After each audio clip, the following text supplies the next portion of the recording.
October is the end of the sky surfing season around here, but it's a great time to fly for a number of reasons. One is the air is generally more calm, and the density altitude is such that the air is thicker and the plane performs better than it had all summer. And the other thing is the visuals. The ground, the crops, the trees, everything has a much nicer look. It's, it's autumn, and you have your oranges and light browns and blues and greens. It's a very attractive time of year, so I thought it'd be a good opportunity for me to show you what things look like around here, and I call this Autumn Air. For about a month before shooting this, I had developed a track. This is south of my airfield a little bit, so that I would be familiar with the territory and make sure I wasn't going to fly over anybody's farmstead or anything like that. I like to open this with a 720 entry. Check it out.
Well, that got us off to a good start.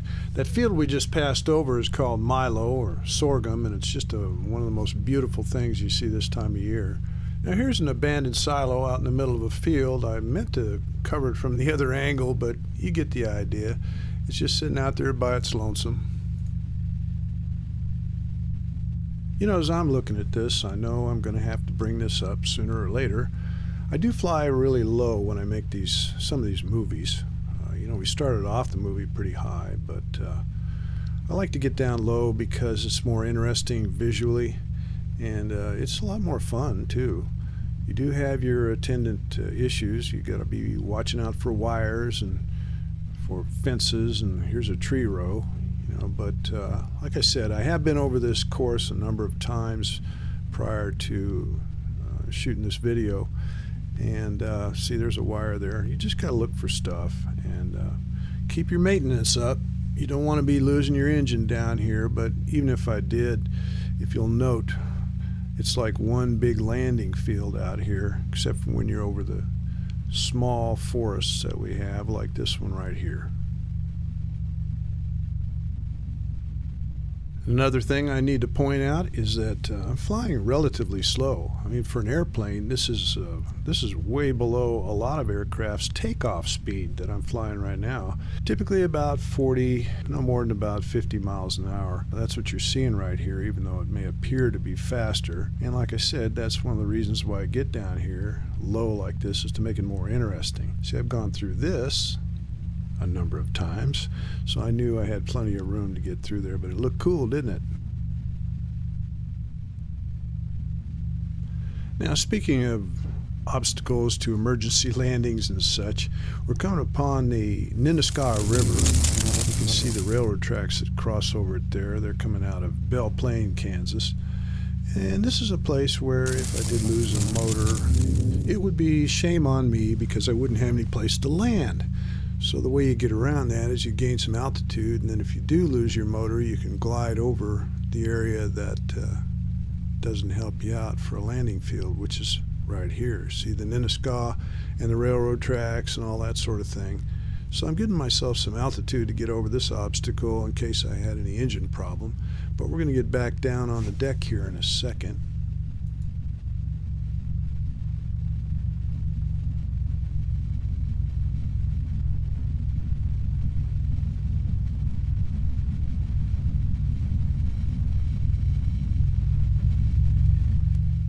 Well, I said we were going to get down on the deck for a while, but if you see that hedgerow on the left, and I saw some wires ahead, I'm going to climb.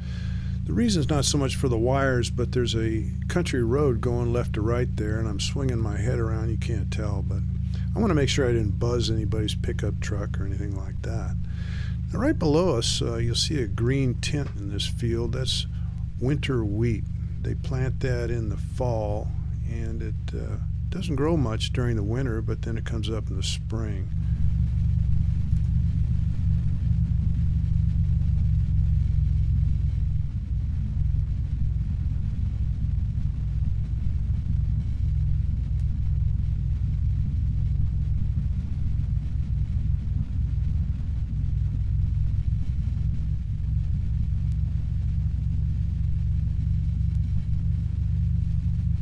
I'm going to move us a little farther along here now. This is a beautiful orange tinted field, but what I want to draw your attention to is what I might call little supplemental income producers that we're going to be passing by. They're called pump jacks. My wife and her dad were involved in the oil business, and they look for oil, and here's a little oil field.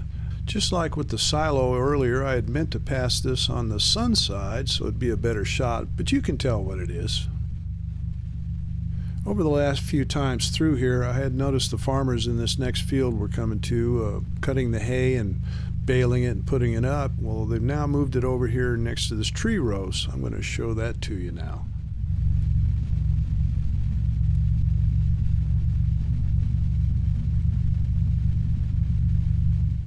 At the south end of this field, there's a big hedgerow, and it seemed to me there was a farmhouse on the other side of it. So rather than take a chance, I'm going to climb up and make sure I don't buzz them, and it'll give me a chance to look around a little bit, and then I think we're going to get back down and play some music.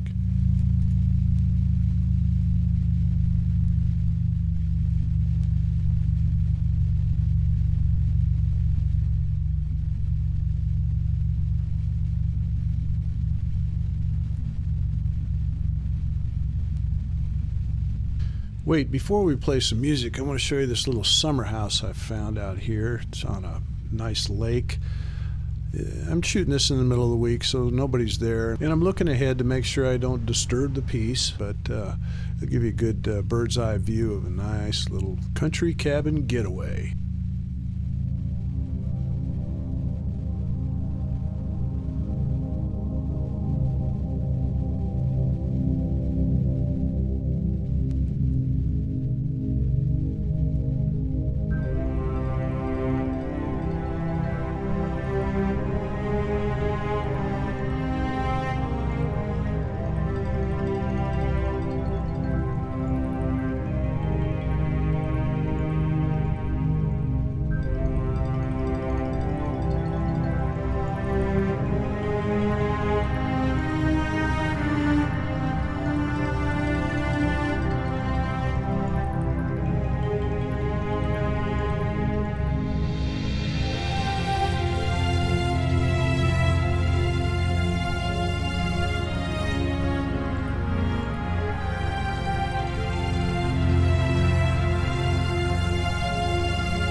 pretty nice, isn't it? This whole area is like that.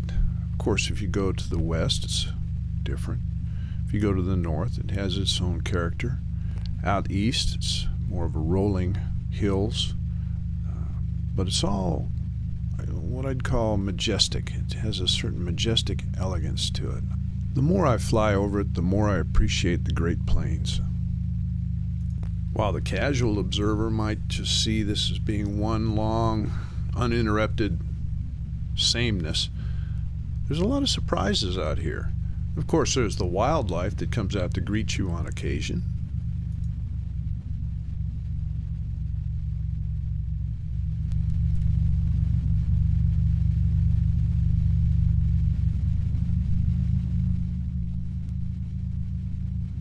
Or you might just come across, of all things, a racing boat.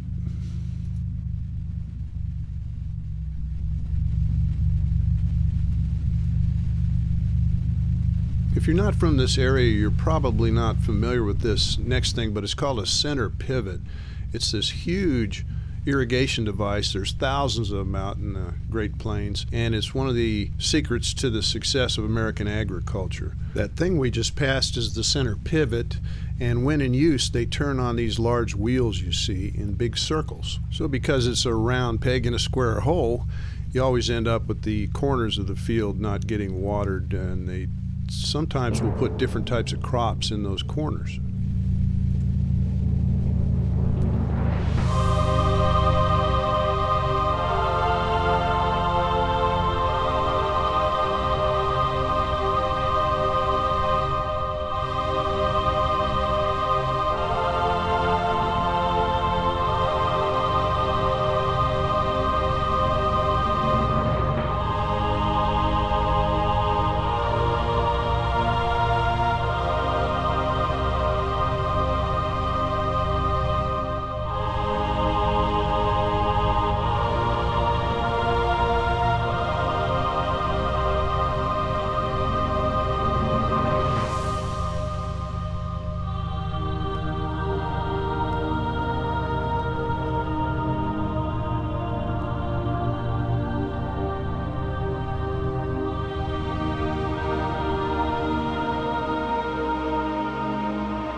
Well, I hope you enjoyed that ride as much as I did.